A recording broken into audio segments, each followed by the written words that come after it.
Tech space is not inner space or outer space. When you join the space, maintain the pace to win the race. And the wisdom here is for you to know to trust the process in what you do. Come rain fall, come sunshine, STB day for you. Hey everyone, welcome to another episode of the STB podcast, the show where we sit down with the boldest builders, innovators, and founders that are shaping the Africa innovation story from ground up. I'm your host, Softech Bro, and in today's episode, we'll not just be talking about raising or building the next app or discussing about raising $1 million seed funding. We'll be discussing something that is far more pressing and more urgent, right? The growing crisis in the waste currently in our tech waste, right? And how one founder is helping to solve this problem in the electronic waste. And joining us today is Mr. Edet Uduag Obong, the MD of West End Management Company Limited. I'm one of Nigeria's leading voices in environmental sustainability and also the circular economic innovation. He has a background in business management and also someone who has a global outlook which has been shaped by partnership and policy. Mr. Edet is on a mission to transform our Africa and those wastes, and the process thereby creating jobs, protecting our environment and driving digital inclusion.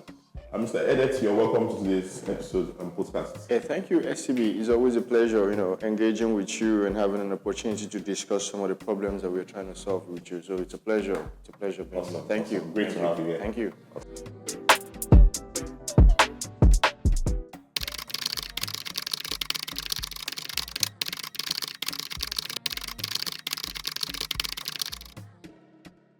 Welcome back, guys.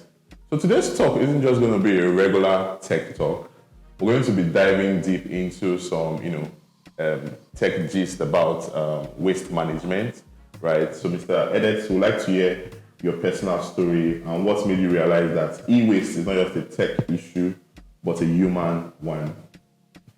Yeah, actually, firstly, I must appreciate you, STB, for what you're doing and also having the opportunity to discuss this with you and on this platform, I think at the point where we started off as a waste management company, and I had this experience with a nearby dump site, where there probably used to be a lot of people who come there to dump off, scrap electronics and all of these things, and along the line, people in that environment were struggling to get good water quality, to get good quality water, The waters were contaminated, and there were a lot of, there were issues on, health issues in that environment. So I was poised on finding out what the trouble was, what the problem was, So at the point I realized that, the dump site was affecting the soil, and the soil was also, at the end of the day, affecting the water that we were probably taking in. So, that actually motivated me. Apart from having the mindset that, I wanted to solve the waste management issue, that actually channeled my focus to electronic waste at first, So I decided that, okay, I think the first point of call for waste end should be electronic waste. And also looking at the growing population in Africa, Nigeria, and, we are so poised on, the upgrade of technology and all of that. And once we upgrade the technologies, the old ones are completely discarded, So I wanted to, bridge in that gap, of discarding the old e-waste and probably upgrading to new ones and see what we could turn them into. So. Oh, great. That's quite impressive, right? So there's someone who has a love for environment, eco-friendliness. That's right. Yeah, I heard you very well. So speaking of trying to upgrade, the waste management process and how that most focus has just been about, tech innovations, but now you're slightly being an advocate to ensure that we don't just focus on tech innovations, but also focus on how these technologies, are being handled afterwards, right? So is there like a framework you work with that guides this information on how these things are handled? Is there like a framework you want to, discuss or share with us? Yes, actually, Waste End Management Company started off, as a waste management company, and then in order to be a proper waste management company, we came up with, the principles of, waste management. So we thought it was a well thought out designed framework. It had to do with the 4 big R's. That's what we call them in waste and management company. The first R there is repurpose. Repurpose in the sense that we are taking up electronic waste, discarded electronics from the urban cities and trying to, give them a second life, give them purpose in, rural areas, where it's, less, where we have less connectivity. So this is the first R, repurpose. Then we have the second R, which is repair. A lot of people who don't believe in repairing their electronics once it's bad, so we take them off. Some people, because at some point we realize that, some of the scraps that we collect, people come to discard in our stores, they are not completely bad. It's something that we can repair and, reuse, So we decided to pair with that repair mentality, that repair ideology, So we have a repair section where most of the things that we collect, we give them a second life by giving, by repairing them. Then we come to the third R, which is reuse. We try to encourage people to reuse, once we repair, there's a section of our company that, we will take these things into stores, and try to encourage people to reuse their devices, giving them a second life. Then lastly, we come to recycle.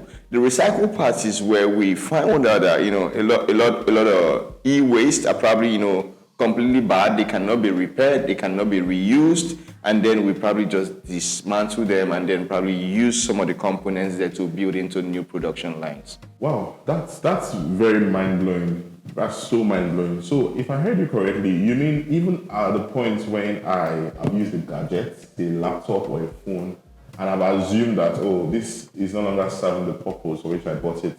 So it's not just environmentally friendly for me to discard it in any form I choose to. So there should be a recycling process to go about this. Correct.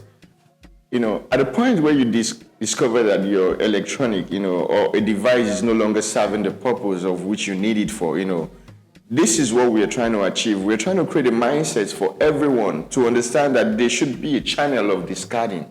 We try to encourage people to know that, you don't just dump this thing in your houses. You don't just dump them at the dump sites. There is a place to go drop them off, And what we are doing is quite good, because we are incentivizing, we encourage you to dump it up with us while we credit you for it, And by so doing, we now revalue it either to repair, to repurpose, or to reuse, or to recycle. So with this way, we give your discarded electronics, true end of life. We give them true end of life. Wow, this is more than interesting. I'm sure a lot of us, even myself included, is guilty of this. I have a couple of laptop and even phone gadgets that are just lying waste in my drawer, and I think I would really, really love to recycle with you guys and get some credit for that as well. So now thinking about this on a more broader scale, the African vision. So what is this? What's the impact of this? For the continent or even for Nigeria at large, eventually? Yeah, good question. Actually, because Western is not just a modular mind, it's not just a modular ideology, it's a global ideology. And we, as much as we are functional and operating in Nigeria, we have international collaborators. And with the mindset that we are probably going to have our own facility in Nigeria as soon as possible, we've started building a network of people, across other African countries, starting with the West African countries, We have a network of, waste collection stores also in Cameroon. We also have in Burkina Faso. And we are trying to spread as much as we can to other West African countries and see how we can, share the ideology and then let everybody buy into the system, buy into the idea that we are trying to, the rementalizing of people that we are trying to, issue out, This is it. Oh, great. You guys have heard from the horse's mouth. So whether you're in Lagos, you're in Jos, or even in the diaspora, you can actually key into this. And which is why I'll be asking the next question, Mr. Edet. So for anyone who's listening to us and wants to, participate or key into this vision, what's the step? How can they, partner or key into this vision and come along with you guys? Very good, but at the start points with Western, what we did was we started off as a proper company, like just not digital, not digitalized. So we started with, opening up collection stores across the geopolitical zones. We had one in Kano, we had one in Lagos where I personally, supervise and manage. Then we had one in Port Harcourt. But along the line, we saw that, if we are to capture the population of Nigeria, then that means, establishing a lot of collection stores, and that will be so capital intensive. So what we did, we tried to digitalize our idea. We came up with, a waste. Then we came up with Waste Pro. These are softwares that would, give people the opportunity that they can become agents, collection agents within their locality. Collecting and then, linking it back to us, and we just come with our logistic means and then collect it up from them. And by so doing, they could collect either for free or for a token, and we buy it back from them. So everybody can participate by becoming a direct or an indirect agent under the Waste Go or the Waste Pro. The Waste Go is for individual, while the Waste Pro is for corporate organizations. The corporate organization can, chat us from there, can get through to us, and we collect their waste directly, and then they can, they have access to the ESG reports, that shows the amount of electronic waste that they are probably channeling to the right sources, Oh, great. Now you just mentioned the ESG report. It just strikes me that this can be a way that most companies could even position themselves as being SDG goals compliant. Is this part of the SDG, goals eventually for globally? True. This is what we're serving. We're serving the SDG goal. We're serving climate change. We're serving for climate change. We're serving for SDG goal, and we're serving for EPR. This is what we call EPR. That's the Extended Producers Responsibility. A lot of companies have been unlisted under the EPR. That's the Extended Producers Responsibility. So by so doing, they are charged with the responsibility of discarding their electronic waste through the proper channels. And we serve as one of the channels, for corporate organizations, individuals to key into the EPR, ideology and discard their electronic waste through us. Oh, great. So, but in terms of adoption, how would you rate the level of adoption in Nigeria? And again, what would you possibly say if, for instance, there's a low adoption? What would you possibly say is the cause? Could it be that, there's less awareness, or is it government policy that needs to be changed, or should there be more inaction to ensure compliance? Or, we just want to hear what your perspectives are regarding this. Actually, I think there's low adoption, but then you don't just say low adoption. There should be a cause to why it is actually lessly adopted. And I feel that a lot of tech companies, they need to do more. People build tech products without thinking of the end to life of the tech devices. A lot of companies they don't think of the end to life of the devices, and we need to create enough awarenesses to people individually and corporate organizations. We need to run campaigns. We need to teach people. We need to give people a new mentality about this end to life of electronic waste. Just to give you a glimpse of it, somebody asked a question, when in one of the meetings I attended, he said, what's the local language that we have for maintenance? And I looked at myself personally. We don't have a language, we don't have a language for maintenance, even in my own language, So that shows that we don't have a maintenance culture. So we need to, reinitiate this thing into the minds of our people, starting from the very young ones and, from the grassroots to the very top. I hear you very well. And I believe most of our listeners out there are actually hearing what you have to, share, and will probably key into this initiative as well. But just to also want to inquire further on these issues boring our mind. So far, we've not adopted this approach. So far, a lot of companies, even myself, individuals inclusive, probably do not know about this, right? And it all feels like everything is all good and fine.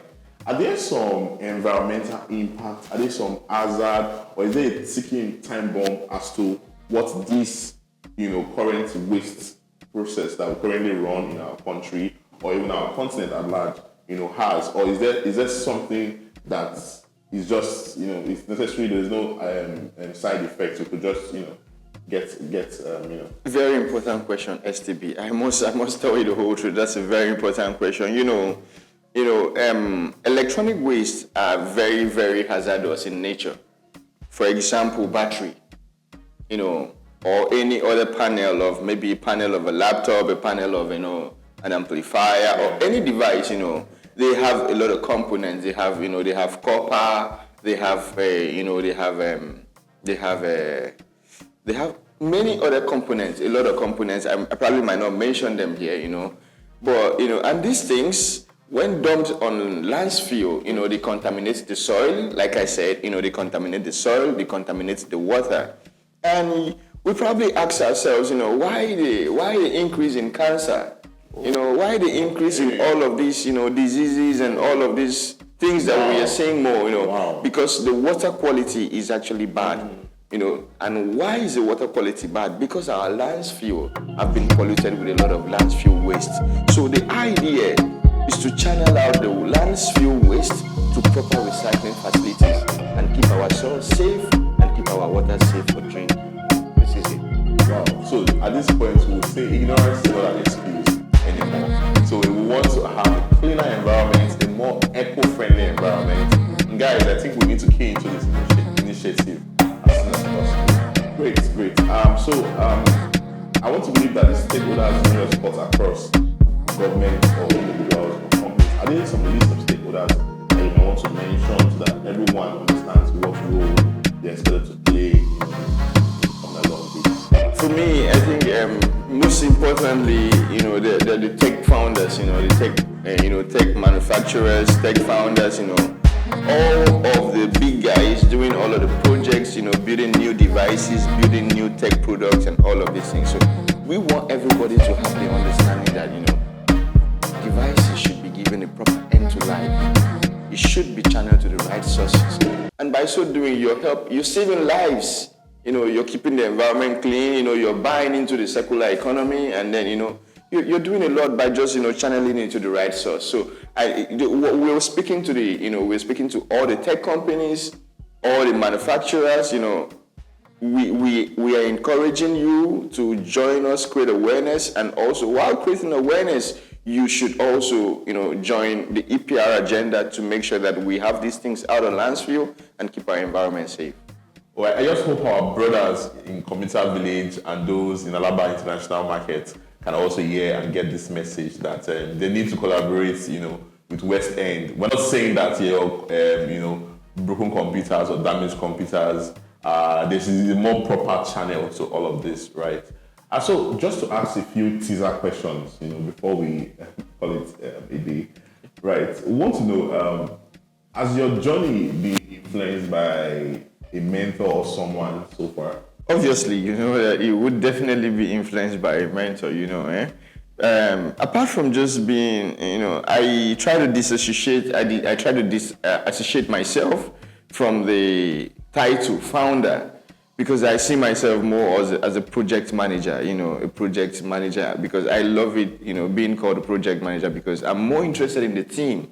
And one of the persons that has influenced this mindset is Steve Jobs, It's so wonderful how Steve, over the years, he's been away, but the mind, the idea, the imagination that he was able to put into the people that he brought in on the team has survived over time, So this is what I try to imbibe, and also try to see how I can build a team that would buy into the idea and, that will survive while I'm there or when I'm not there, So that the idea for global environmental sustainability and safe environment would continue whether I serve or I'm not serving. Beautiful. What you just mentioned is really key, because at the end of the day, teamwork makes the dream work. That's right. Again, innovation is something that Steve Jobs stood by. I think a lot of us, both in the tech space and in non-tech space, are actually, trying to follow suit with that adoption. That's true. Awesome. So the next question would be, if you had a chance to start all over again, right? Are you still going to build West End if you had a chance to go over again? For me, I think that, its impact over impact over acknowledgements, impact over publicity, impact over everything. So I think if given a chance, first, second, third, even fourth, at fifth time, I still want to do what I'm doing with West End. Wow, great. I love the passion and the drive. Right, that's right. So you're more focused on impact over the publicity Impact over and all of those luxury life that comes with being a founder. That's right. Great. Given the current Nigeria economic situation and all of the challenges that comes along with starting off a project or a startup or an idea and the likes, if given a chance to build overseas, abroad, right, where the environment seemingly is more friendly, right, with all the forward-thinking policies, what would your preference be? Building West End in Nigeria or over building it abroad? Well, like I said earlier, it's impacts over all of the publicity and whatever the environments can offer. So I think that the impacts of electronic waste, landfill waste is more severe here in Nigeria, and the awareness too is quite low here in Nigeria. So I think my work would be more impactful here if I can channel it here to Nigeria. And just to say, I think I've also had the opportunity to do it elsewhere, but I practically just choose Nigeria because I know that this is where my impact will serve more. All right, great. Another question that comes to mind is, given the current low adoption and maybe the challenges that you might probably be facing, as a startup founder, have you ever been at any point in your life where you considered giving up the ideas of West End? Well, yeah, quite an awesome question, but I wouldn't say it's not been challenging actually. It has been, like every other Pathfinder, it's always challenging, but I tell you, I'm more poised on, the impacts that we're trying to create, and the solution that we're trying to bring to the people and the problems that we're trying to solve. So at the back of my mind, at every time where I come to a point where we have a lot of challenges that we're facing, I'm always remembering why we started at the first point, so that keeps us going. That keeps me going as a person, as a project manager, that keeps me going because I know that, a lot of people's lives are at risk and, if we could do this right, then we're actually we're helping a lot of people, we are saving a lot of lives as well. So despite the challenges, this mindset keeps me going. Beautiful. That's awesome. Wow. So I think the right mindset is actually key. That's right. When it comes to being a founder, if I hear you correctly. That's right. Right. So as someone who had the opportunity to work with great minds in Nigeria, and if by chance one of the richest black man in Nigeria, right? So would you consider the journey of the startup founder more difficult or easier than a regular 9 to 5? Well, I feel that, the pathway of a tech founder or an entrepreneur is tough. It's tough. It requires a lot of resilience. Requires a lot of commitments. It's more taxing than the regular 9 to 5 job. So you have to be ready mentally. You have to be ready physically, and there are a lot of back ends you have to do, which your regular 9 to 5 job wouldn't require. So you probably just walk around the clock, because you're trying to solve a problem. So there's no time to rest. There's no time to rest. You're always up, doing one thing or the other. So for me, I think it's quite challenging and it's more difficult than the regular 9 to 5 job. Wow, great. You speak with someone who grit and audacity. So I would want to also ask, have you ever always seen yourself as a business leader or entrepreneur from the on-go? I think I've had the mindset of solving problems right from time. I also worked the secular jobs, like the 9 to 5 I did. And at every time, I am always committed, always responsible to my tasks, and at some point I knew that there were bigger things to do than just, the 9 to 5 regular job and just earning a living, So I took advantage of the information I was having, the extra studies I had, and I decided that waste management was something I wanted to do for life. Is there a moment in your career, particularly, that you can point to say, okay, this was a changing point, trajectory for you? Well, if I would have an opportunity to call names of people that I've worked under, it would be good, but I wouldn't want to do that, I wouldn't want to do that. I worked under somebody who was very prolific, was very strategic. He's a leader, he's a mentor, he's a father, and he's a very, very wonderful strategist. So from learning from him directly, because although I wasn't reporting to him directly, but I worked under him, and he influenced my decision of, becoming a problem solver a whole lot. And over time, I just see myself doing the things I'm doing today. Beautiful, awesome. So far, with your experience in being a founder and the startup journey, so what would you say? Would you say being a founder teaches you more than business schools? Well, that's a very dicey one. Business schools, they have their place. They have their place, experiential teaching, learning tools, and a circle of like-minded people, discussing and sharing ideas. You can take that off a leader, But I can tell you that being on the field and also having the first-hand experiences and solving these problems directly, interacting from the grassroots to whatever level it is, also has its place. Beautiful. I couldn't agree more with what you said. That's right. We also want to know, do you believe that the impact of your work is more important than the income? In Nigeria term, the ego.